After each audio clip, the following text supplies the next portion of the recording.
ETF index mutual funds నేర్చుకుని stock మార్కెట్లో రాణించాలనుకుంటున్నారా? వెంటనే ఈ నెంబర్కి కాల్ చేయండి.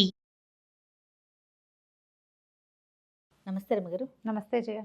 రమ్మగారు, ప్రతిరోజు దేవుడికి నైవేద్యమో ప్రసాదమో పెడుతూ ఉంటాం కదండి. దేవుడికి పెట్టిన ఆ ప్రసాదంలో ఏదో శక్తి ఉంటుంది రమ్మగారు, రుచే మారిపోతుంది. దేవాలయాల్లో చేసిందైతే అసలు చెప్పనక్కర్లేదు. దేవాలయాల్లో ఉండే పులిహోర మనం ఇంట్లో ఎంత శ్రద్ధగా చేసినా ఆ రుచే రాదనమాట. ఏమి శక్తి వస్తుందండి ఆ ప్రసాదానికి? దైవత్వం. అంతే కదా. రెగ్యులర్గా మనం చేసుకునేదానికి దానికి పూర్తి తేడా అనిపించేస్తుంది. తర్వాత ప్రసాదం పెడతాం కదా, పెట్టి కొంచెం సేపు అక్కడ ఎవరు ఉండకూడదు, బయటకు వచ్చేసేయండి, దేవుడి రూమ్లో ఉండొద్దు అని చెప్తారు. అంటే స్వామి ఆ ప్రసాదాన్ని తింటారా, చూస్తారా, ఏం జరుగుతుంది? గుళ్ళో ప్రసాదం అంటే గుడిలో ఒక ప్రత్యేకమైన వాతావరణం ఉంటుంది. మన ఇంట్లో లాగా ఉండదు కదా. కదా, ఒక ప్రత్యేకమైన స్తోత్రాలు, శ్లోకాలు, మంత్రాలు, హారతులు, తులసిమాలలు, పుష్పమాలలు, తర్వాత ఒక ప్రత్యేకమైన చాంటింగ్. మనం ఏ ఇంట్లో ఏం చదివినా గుళ్ళో చదివినట్టుగా రాదు. అస్సలు గుళ్ళో చదివినట్టుగా ఉండదు. అక్కడ మోగే గంటలు, ఆ గుడి తాలూకు నిర్మాణం, దీనివల్ల అక్కడున్న ప్రసాదానికి దైవత్వం వచ్చేస్తుంది. పైగా గుళ్ళో ప్రసాదం ప్లేట్లో పెట్టుకుని తింటామా, మనం స్పూన్ వేసుకుని చేతిలో పెట్టుకుంటాం. అంతకుముందే మనం ఏం చేస్తాం, లోపలికి వెళ్ళి అంత ప్రదక్షిణాలు చేసి ఏదైనా శ్లోకమో స్తోత్రమో ఒక నామమో నామజపమో చేసుకుంటాం. పవిత్ర భావన అక్కడి నుంచి దర్శనం చేసుకుంటాం. మన కళ్ళు, మనసు, దృష్టి అంతా కూడా భగవంతుని ఒక తాదాత్మ్యత చెందుతాం ఆయనతోటి. ఒక అలౌకికమైన ఏమంటారంటే మన ఆధ్యాత్మిక భావనలోకి వెళ్తాం కదా.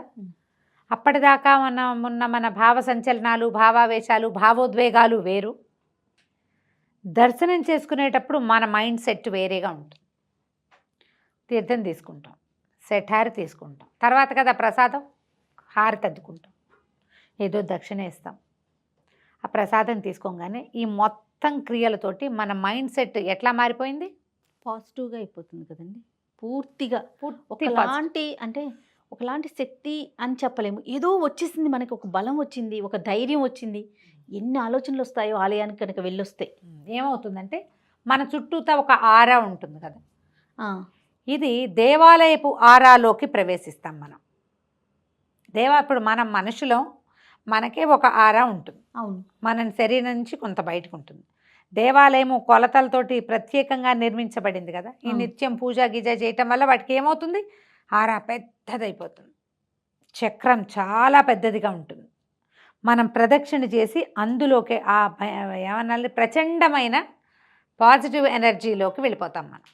అప్పుడు మన ఆరా ఏమవుతుంది, పుల్ చేయబడుతుంది, లాగేస్తుంది బయటికి మన ఆరాని. మన లోపల ఉన్నటువంటి దైవిక శక్తి ఒకటి ఉంది కదా మన లోపల, అది ఉండటం వల్లే కదా మనం నడుస్తూ తిరుగుతున్నాము. ఈ దైవిక శక్తి ప్రజ్వలం ఎక్కువ అవుతుంది అనమాట, బాగా మండుతుంది. ఒక జ్యోతిలాగా ఉంటాడు భగవంతుడు మన లోపల. ఈ మెయిన్ సోర్స్ దగ్గరికి వెళ్ళేసరికి మన ఇన్నర్ సోర్స్ ఏదైతే ఉందో అది మెరవడం మొదలు పెడుతుంది. దానివల్ల మనకి గాల్లో తేలుతున్నట్టు, చాలా లైట్గా అయిపోయినట్టు, ప్రశాంతత వచ్చినట్టు, తేలికపడినట్టు, మనశ్శాంతిగా ఉన్నట్టు, పీస్ఫుల్గా ఉన్నట్టు, ఈ భావాలన్నీ కూడా కలుగుతాయి. ఏదైనా సమస్య ఉన్నా కూడా ఏమనిపిస్తుంది అంటే రమ్మగారు, ఓకే నేను గుడికి వచ్చాను కదా, అంతా ఆయనే చూసుకుంటాడు అని ఒక ధైర్యం వస్తుంది. ఏదో నామజపం చేసుకుంటాము. మనం నామజపం ఇంట్లో చేసుకునే దానికి దేవాలయంలో చేసిన దానికి తేడా ఉంది. గోశాలలో కూడా మీరు ఇదే పొందుతారు, ఇలాంటి భావన. తెలిసినా తెలియకపోయినా జయ, ఓకే బాగా తెలుసు అనుకో మనదని. ఇప్పుడు నేను చెప్తున్నానా, మీరు ఇదేంటి అని ఫీల్ అయ్యి తెలుసుకోవడానికి ప్రయత్నం చేస్తే ఇంకా ఎక్కువ వస్తుంది. ఏమీ తెలియకపోయినా లైట్ ఫీల్ వస్తుంది. దీపం దగ్గరికి వెళ్ళగానే వెలుగు మన కంటికి కనపడ్డట్టు, లోపల వెలుగుకి తెలిసిపోతుంది మనం ఇక్కడికి వెళ్ళాము అని. నీ బుద్ధికి తెలియదు, నువ్వు అజ్ఞానివి అయినా సరే నీ ప్రశాంతత వస్తుంది, బాగుంది అనిపిస్తుంది. దానికి ఒక పేరు పెట్టలేవు నువ్వు, దీనివల్లే నీకు తెలియదు కరెక్ట్ అండి, కానీ జరిగిపోతుంది. ఈ ప్రసాదము నివేదన చేయబడుతుంది కదా, ఇన్ని భావావేశాలతో, ఇన్ని ఈ రకమైన పీస్ తోటి ఉన్నప్పుడు అది మన చేతిలోకి రాగానే దాని రుచి మన బ్రెయిన్కి అందుతుంది. అందులో ఉప్పు తక్కువైందా, కారం ఎక్కువైందా, సరిపోలేదా చింతపండు, అలా అనిపించదు. ఒక తినాక మళ్ళీ చేస్తారు. 99% పీపుల్ రెండోసారి ప్రసాదానికి చేస్తారు. లేదనుకో పక్క వాళ్ళు ఎవరైనా వదిలేస్తున్నారేమో చూసి మన వాళ్ళు అయితే వాళ్ళ దాంట్లో ఇచ్చి తీసుకుంటాను, నువ్వు తినపోతే నాకు ఇచ్చే. ఇది దేవాలయంలో పెట్టడం వల్ల ఇన్ని రకాల ఈక్వేషన్స్ కుదరటం వల్ల జరుగుతుంది. మనం ఇంట్లో కూడా పెట్టుకుంటాం. అయితే ఈ ప్రసాదం నివేదన పెట్టినప్పుడు నీకు ఎంతసేపు అదే డౌట్, ప్రసాదం దేవుడు తింటాడా అనేది చిన్న క్వశ్చన్, దాన్ని ఇంత పెద్ద చేసి అడుగుతున్నావు నువ్వు. ఎందుకంటే రమ్మగారు ఇంట్లో ఏదన్నా పండుగప్పుడు కానీ అలాంటప్పుడు ప్రసాదాలు పెట్టినప్పుడు మీరు ముందు బయటకు వచ్చేసేయండి, ముందు ఆ డోర్లు వేసేయండి అని అంటుంటారు. అమ్మ ఎక్కువగా రెగ్యులర్గా వింటానమాట నేను. కాసేపు అక్కడే ఉంచాలి అని. అంటే ఇప్పుడు ఏ మంత్రము పెద్దగా మంత్రాలు తంత్రాలు చేయని వాళ్ళు ఏం చేస్తారు, ప్రసాదం నివేదన చేశాక కాసేపు వదిలిపెట్టి అప్పుడు తెచ్చుకోవాలనుకుంటారు. స్వామి యొక్క దృష్టి దాని మీద పడుతుందని. ఇప్పుడు మనం ఇంత ప్రసాదం పెట్టాం, అందులో నుంచి ఏం ఖర్చు అవ్వదు, ఒక్క మెతుకు కూడా తిండు. ఆయనకి ఎందుకు, అన్నీ ఇచ్చింది ఆయన అయితే ఆయనకి మన అన్నం కావాలి అక్కర్లా. కాకపోతే ఏం చేస్తాడంటే అందులో నుంచి సూక్ష్మాంశాన్ని భగవంతుడు తీసుకుంటాడు. మనం ఏ ప్రతిమా రూపాన్ని ఆరాధిస్తున్నామో ఆయన మన యొక్క శ్రద్ధని ఈ ప్రసాదం నుంచి తీసుకుంటాడు. ప్రసాదంగా పెట్టినవన్నీ బాగానే ఉంటాయి, నైవేద్యంగా పెట్టినవన్నీ బాగానే ఉంటాయి. ఇప్పుడు మంత్రము అది చదివే అలవాటు ఉన్న వాళ్ళు ఏం చేస్తారు, ముందు ప్రాణాహుతులు ఇస్తారు, 5 ఆహుతులు ఇచ్చి నివేదయామి అని చెప్పుకుంటారు, ప్రసాదం చూపిస్తారు. తర్వాత ఉత్తరాపోసనం అన్నం తిన్న తర్వాత చేయి కడుక్కోవటానికి నీళ్లు, హస్తౌ ప్రక్షాళయామి, పాదౌ ప్రక్షాళయామి, ముఖే పునరాచమనీయం సమర్పయామి, ముఖానికి మళ్ళీ ఆచమనం, ఇంకొకసారి నీళ్లు. ఇవన్నీ మంత్రాలు ఒకదాని వెనకాల ఒకటి జరుగుతాయి. మనం లేచి వెళ్ళిపోయి తలిపే ఎక్కర్లా. ఇవన్నీ అయిన తర్వాత ముఖమండపార్థం తాంబూలం సమర్పయామి అని తాంబూలాన్ని కూడా సమర్పిస్తాం. వినాయక చవితి అప్పుడు లేచెళ్ళాం, ఇవన్నీ చేస్తారు, అందరూ చేస్తారు. రెగ్యులర్గా పూజా విధానం షోడశోపచారాలు ప్రాక్టీస్ ఉన్న వాళ్ళు ఇది చేస్తారు. నివేదన చేసిన తర్వాత అప్పుడు హారతిస్తాం, నీరాజన విధి. దాని తర్వాత పునఃపూజ ఏదో చేసి, రోజువారీ చేసే పూజల్లో పునఃపూజలు చేయరు. నయం తాంబూలం సమర్పయామి అయిన తర్వాత అక్షతలు శిరస్సు మీద వేసుకోవటం, నమస్కారం చేస్తే ఈ క్రియ లోపల భగవంతుడు మనం పెట్టిన ప్రసాదాన్ని చూసేస్తాడు. ఆ తర్వాత మనం దాన్ని తెచ్చేసుకోవచ్చు. ఈ సూక్ష్మాంశంలో గ్రహించడం, స్థూలంగా ఉన్న ఆ పదార్థాన్ని మనకే వదిలిపెడతాడు, అందులో నుంచి సూక్ష్మాంశాన్ని గ్రహిస్తాడు. అందుకని నిత్యము నివేదన, 5 పంచోపచారాలు చేసినప్పుడు కూడా ధూపదీప నైవేద్యాలు, తాంబూలము హారతి, లేదా ధూపదీప నైవేద్యాలు నమస్కారము హారతి, ధూపం దీపంతో పాటు నైవేద్యం అని స్పష్టంగా పంచోపచారాల్లో చెప్పబడింది. నువ్వు ఇంత పటిక బెల్లం పెట్టు, అంత ఒట్టి బెల్లం ముక్క పెట్టు, కాస్త అంత పెసరపప్పు నానబెట్టి చెంచాడు నానబెట్టి నీళ్లు ఉంచేసి తడి పెసరపప్పు పెట్టు, దాని మీద బెల్లం ముక్క, కొబ్బరికాయ కొట్టు, అరటిపళ్ళు పెట్టు, దానిమ్మ పండు పెట్టు, ఏదైనా పెట్టు, అన్నం వండి అన్నం పెట్టు, ఈ చిప్స్ చిటి దొరుకుతాయి పటిక బెల్లంవి, పంచదార చిప్స్, అవైనా పెట్టు. ఆ లైన్ ఏంటంటే నీ యొక్క శ్రద్ధని సూచిస్తుంది. 5 ఉపచారాలు చేసి భగవంతుణ్ణి నేను నిన్ను ఆశ్రయించుకుని ఉన్నవాడిని అని చెప్పటం. నువ్వు ఇన్ని పటిక బెల్లం పలుకులు పెట్టినా పుచ్చుకుంటాడు, ఇంత గిన్నెడు పరమాన్నం చేసి పెట్టినా తీసుకుంటాడు. నిన్న పటిక బెల్లం పెట్టాడు, వాడు పాయసం పెడుతున్నాడు, వీడు దుప్పతగా అనుకోడు భగవంతుడు. నిన్నటి నీ శ్రద్ధని ఇవాల్టి నీ శ్రద్ధని కూడా గ్రహిస్తాడు. పటిక బెల్లం అయితే ఒక వరమే ఇస్తాడు, పరమాన్నం అయితే పెద్ద వరం ఇస్తాడు అనుకోవద్దు. లేదు, నైవేద్య విధి నువ్వు నిర్వర్తించావా లేదా, ఆ ప్రసాదాన్ని తీసుకోవటం, ప్రసాద స్వీకారం మానేయకూడదు పొరపాటును కూడా.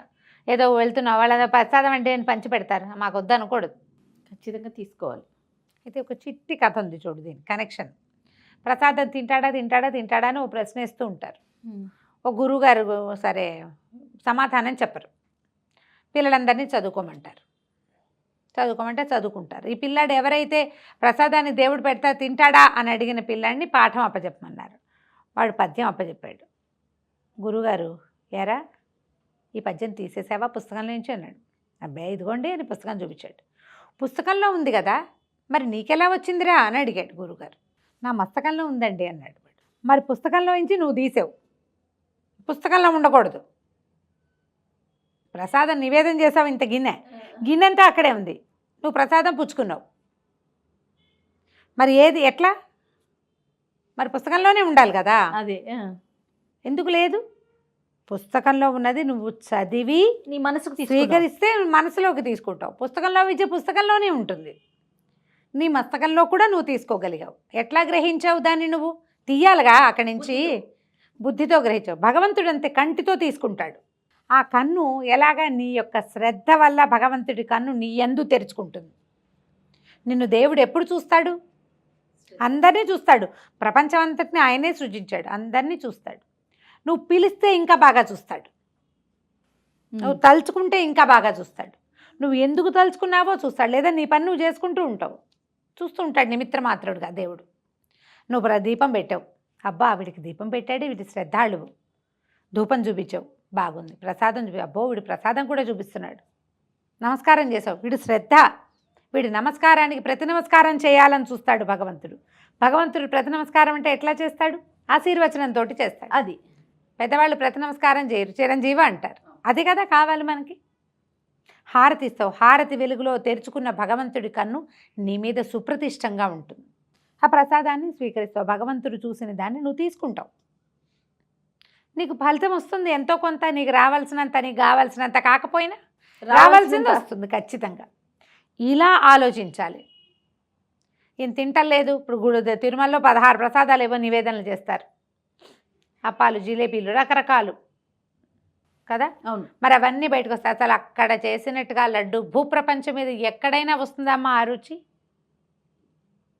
ఆ లడ్డు ఇంకో చోటికి ఏ దేవాలయంలో కూడా రాదు. ఏ దేవాలయపు లడ్డు స్పెషల్ అక్కడే, అంతే. ఆ స్పెషాలిటీ ప్రత్యేకత అదే. స్థానంలో ఉంది, అది పరిసరాల్లో ఉంది. దాని ప్రభావం ఈ వస్తువు మీదకి, తయారు చేయబడిన వస్తువు మీదకి వెళ్తుంది, వస్తుంది ఎంతో కొంత. ఆ రావటమే మనం దైవత్వం మనని చేరిన భావన వస్తుంది. ఇది ఎంత దైవత్వం లేకపోతే జయ ప్రసాదం ఇస్తే ఇవాళ తలస్నానం చేయలేదని మానేస్తారు. డబ్బాలు పెట్టివ్వండి, రేపొద్దున తలస్నానం, ఇవాళ నాన్ వెజ్ తిన్నా, ముట్టుకున్నా, మైలబడ్డాను, తలస్నానం చేయలేదు. తిరుపతి ప్రసాదం తలస్నానం చేసుకుని తినాలనే జాతిలో ఉన్నాం మనం. అవును. ప్రసాదానికి అంత గౌరవం ఉంది. నిజానికి మనం తినే ప్రతి లడ్డు భగవత్ సన్నిధికి చేరిందో లేదో మనకు తెలియదు, కానీ సాన్నిధ్యం నుంచి వచ్చిందన్న నమ్మకం మంది. అవునండి కదా. ఖచ్చితంగా నమ్మకంతో ఉండండి. దేనికైనా ప్రధానమైంది నమ్మిక. భగవంతుని ఎదు నమ్మికుంటే ఆయన తింటాడా, తిండా, చూస్తాడా, చూడ్డా, ఈయన పెట్టాలా, ఈ ప్రశ్నలు రానే రావు అస్సలు. కానీ ఒక మంచి ఉదాహరణ చెప్పారు రమ్మగారు. ఎక్సలెంట్, చాలా బాగుంది. నమస్తే అండి. నమస్తే.